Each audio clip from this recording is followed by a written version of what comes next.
现在你看到的是一台可以学习并且用来预测频道流量的神经网络。我们会完全利用红石在 Minecraft 里将它设计出来。在这部影片里，我们会一起从认识神经网络的原理，到理解模拟电路的设计，一路到最后一起实现神经网络。接下来，让我们来进入正题，让我来带你走进这台100万级奈米工艺的人工智慧里吧。首先，我们要先来澄清一下这里的人工智慧是什么意思。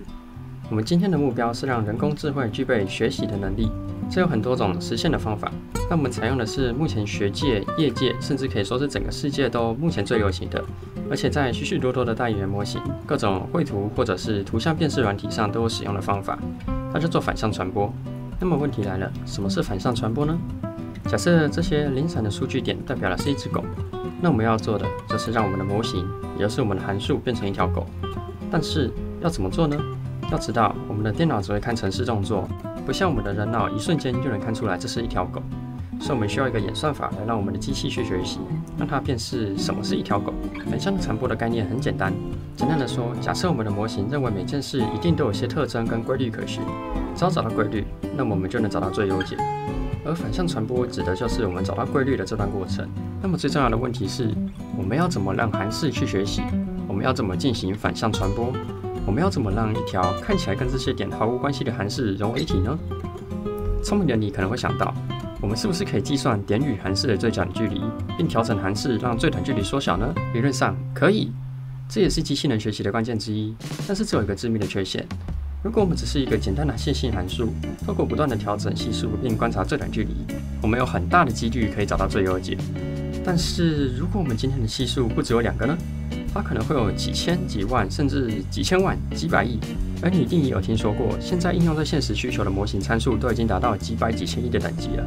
这时候再继续盲目的蒙系数并观察最短距离，显然并不是一个实际的方法。实际上呢，在反向传播被发明之前，要将一个模型训练到3层以上是一个非常困难的一件事情。这也是为什么4层以上的模型才会被叫做深度学习，而3层以下的模型会被叫做浅层学习的原因。那么我们有没有一种更有效率的方法呢？在幼稚园里，你一定有修过基础微积分。我们在亚洲嘛，幼稚园学什么都不奇怪。微积分里面有一个东西叫做偏微分，偏微分这个东西正好符合我们的需求。我们希望能够调整局部系数，并且让最短距离缩小，所以我们希望能知道怎么调整系数比较好。偏微分正好就能计算这个东西，把系数对函数做偏微分，我们立刻就能得到，如果我们调整这个系数，整体函数会怎么变化的趋势。所以我们只需要对每个系数，也就是所谓的神经元，加上一个偏微分的电路，理论上我们的函数就可以辨识狗了，也就是所谓的机器学习了。什么？你觉得有点抽象？对不起，其实我也不太知道偏微分在做什么，我还没有学过微积分，所以可能要自求多福了。到这里，我们就大概清楚了我们的目标了。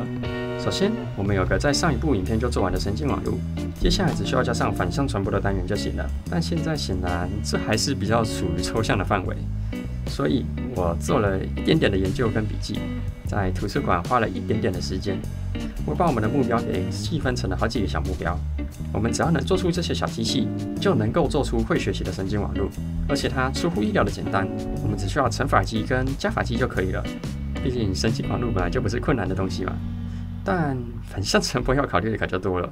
除了我们刚刚就有用到的乘法机和加法机外，我们还需要做到减法跟 running rate 这个奇怪的东西。这个我等等就会解释。看起来我们的目标够明确了吗？我们还没有考虑到将这些电路变成逻辑闸就能运算的地步。首先，我们先来制作加法器。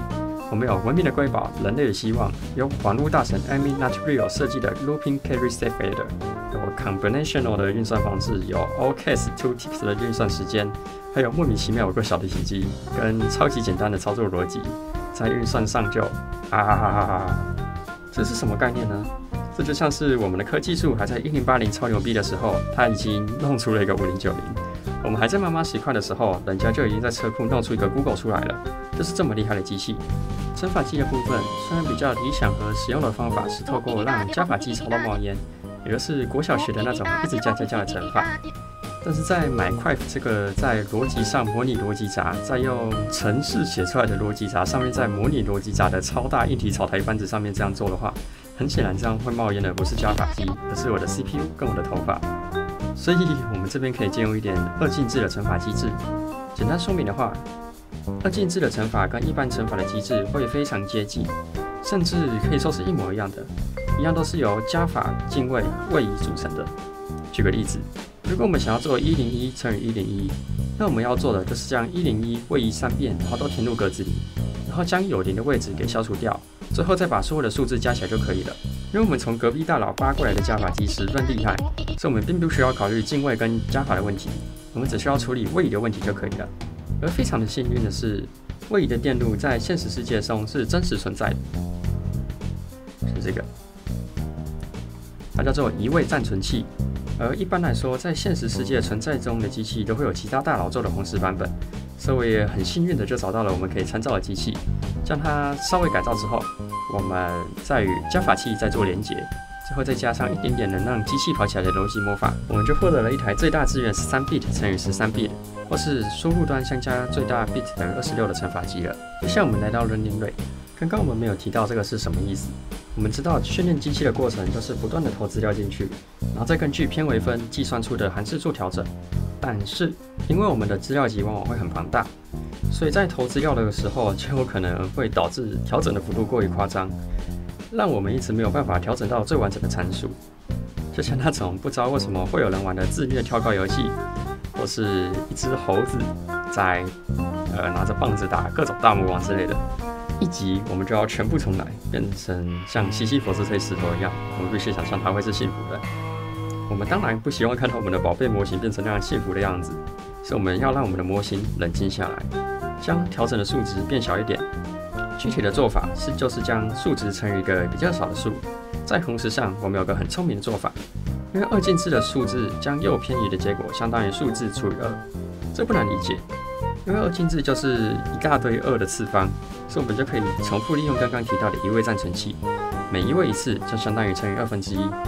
经过我大概一个上厕所单位的深思熟虑后，我决定做4次移位，相当于乘以1/2的4次方，也就是1/16。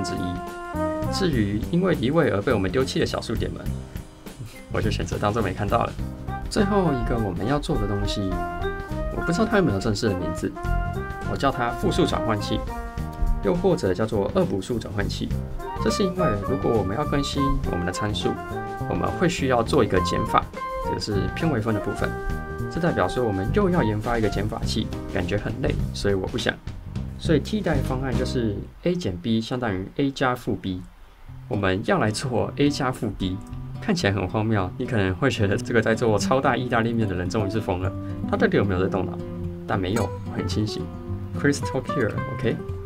在逻辑电路中，要实现减法跟负号的逻辑有一点点的不同，而对我来说做负号会更容易一些，所以我选择这样做。那具体来说要怎么做呢？要在二进制的数字中将正号转换成负号，我们需要将所有的数字颠倒，然后加1，这样就相当于负数了。制作方法之简单让我欲罢不能，所以我很快就把这台复数转换器给做好。具体来说呢，要将所有的数字颠倒，那我们就只需要一个红石火把就可以了。这不难理解。红石火把在没有启动的状态下，它自己就会是1，但是如果输入是1的话，我就会变成0。角色到这里，我们就完成制作了一个神经网络的所有零件。其实还蛮少的，也才4个而已。加法、乘法、除法、减法，其实就是基本的4则运算，好像还蛮简单的哈。抓个小学生都能做人工智慧，就像要拼钢弹或是高达，随便啦。我们现在才算刚把零件从洗衣板上面掰下来而已，我们还需要将它组装起来。如果你有装过钢弹的话，就会知道接下来才是让人头痛的部分。Anyway， 那我们来开始真正的设计我们的神经网络吧。首先，我想要先来设计一个神经元，也就是深度学习里的一个 neuron。一个神经元可以由任意一个 weight 跟一个 bias 组成。盖成红石的话，大概就会长我脚下现在这个样子。横向加个几层都没有关系，你的输入想要加几层就可以加几层。但是这个只是一般的神经网络，我们还需要加入反向传播的单元进去。我们先考虑只有一个单元的状况。啊，这个大大的红色叉叉是因为我盖错了。我们这里反向传播的演算法是输入乘以下一层参数的回传，然后乘以 learning rate， 也就是1/16之后再做复数转换，最后再和原本的 weight 相加，再给它塞回去原本的模型里面，这样就可以了。所以我花了一点点的时间构思一下这个结构要怎么用模拟电路来实现。最后这个是完成的样子，它看起来很像某个，我给你们看完成的版本好。它看起来是不是挺像某个会出现在22世纪的市区大楼呢？接下来考虑到实际要解决的问题跟我电脑的算力，这次我选择制作的模型是一个简单的多元感知器，拥有3个 input， 2层的神经元，这12个是第1层，这边4个是第2层。渲染开不够，它被挡掉，所以我们会有4层的乘法机跟1个 bias， 然后往前做加总，得到正向传播的数值之后，到这里全部加起来，然后反向传播则是先与真实数值的话会写在这里，这个是我们的叫什么 take 吗？还是 flip？ 我们先与真实数值做减法。然后得到 loss 之后，我们再与第2层做 dot product， 然后传到第1层做 update。我们看到紫色这条线会一直传回到我们的神经元里面，然后最后我们再更新第2层。对，没错，虽然这条线是这样传的，但是我们的信号传输写的是先更新第1层，再更新第2层。这好像是因为某个时序上的问题，我也不太清楚。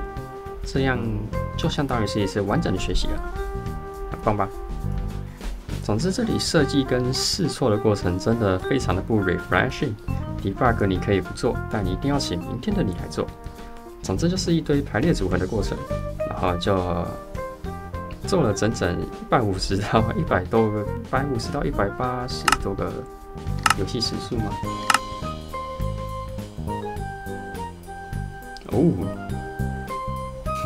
焦头烂额指数呈指数型上升啊！看我如此幽默又冰雪聪明，还吃苦耐劳，简直就是标准的邻家小孩。这样值得客观您一个赞吗？接下来，让我们实际在这个模型上面训练一个模型出来吧。虽然我很想这么说，但相信大家都有在幼稚园修过人工智慧概论，那么你一定就会知道，一个模型要训练起来，要跑的运算是非常巨量而且夸张的。所以这些大量且重复的运算，通常会丢给显示卡这个超强计算机去处理。想象一下，如果你要切肉，你可能会去找肉贩，或是找你妈，因为他们擅长这种大量且并不需要特别精细的工作。但如果你今天是要动手术，那么你应该会去找外科医生，因为找肉贩来开刀感觉有一点恐怖。不对啊，超恐怖的。而在Minecraft上，我们要用逻辑闸搭建出来的 CPU 去模拟逻辑闸，然后再用逻辑闸来模拟运算单元来算这些东西。我想世界上能比这个东西更抽象的，应该就只剩下我们的意大利面了。但我不太觉得我可怜的 CPU 跟我可怜宿舍的电网能够承担这项巨量的工作。这样做毫无疑问是愚公移山的行为，但我又很想知道它训练起来到底会是长什么样子。这期间累积的压力都让我梦到拉面职人做卡布雷加温泉蛋再加 Tabasco 还有烹煮。如果我没记错的话，他又把它搅拌均匀，而且还蛮好吃的。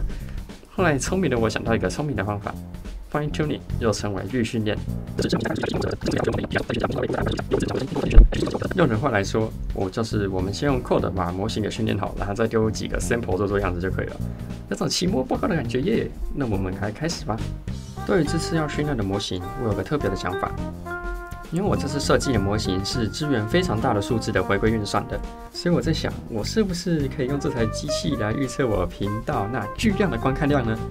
这是我的设想。我将我 YouTube 上所有流量数据整理起来，并随机取连续的3天作为输入，并将1个月后的1整个月作为输出。这样我之后在上传影片时，就可以将这3天的数据作为参考，并更快的修改稿件，并回馈到下一个专案里。不对，为什么我要在这个傻逼专案上这么认真？在训练上，因为有了上一次非常愉快的巨量失败经验，这一次打造模型并没有花了我太多的时间，从训练到将参数塞入模型只花了几个愉快的熬夜单位就完成了。虽虽然到这里理论上就已经完成了，但是我总觉得好像还缺了些什么。我觉得机器它还不够好看，你觉得它看起来好看吗？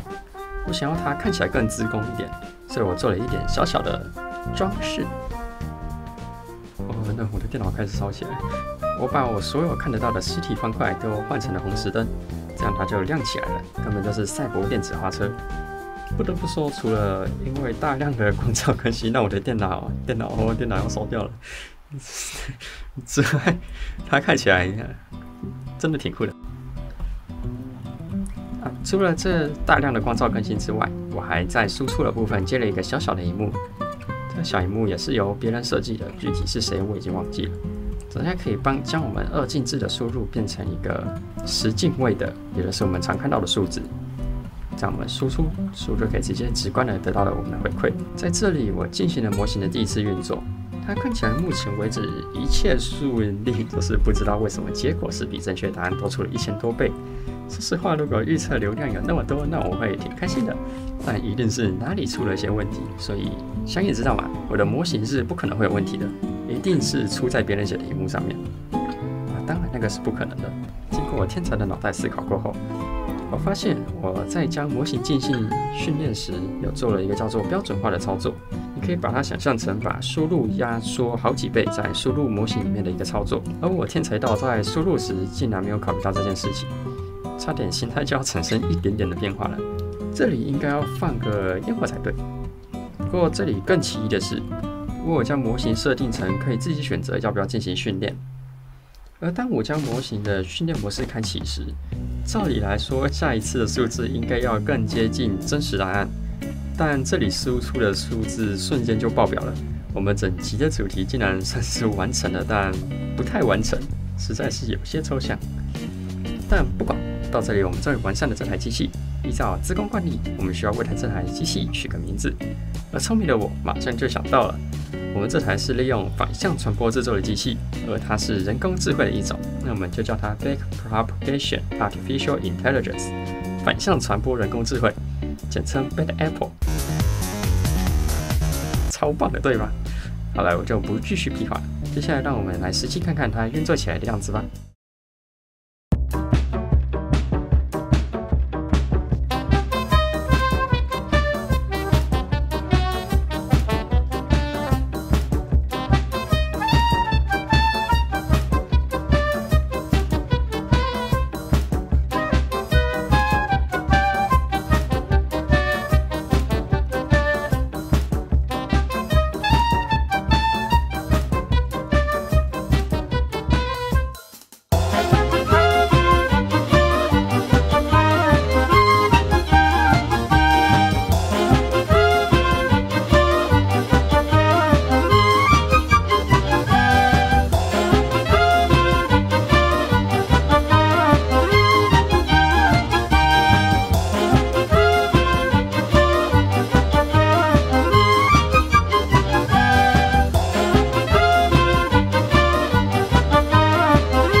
我是今年大一刚入学就跑去修硕班自然语言处理的早安，虽然很白痴，但我感觉非常骄傲。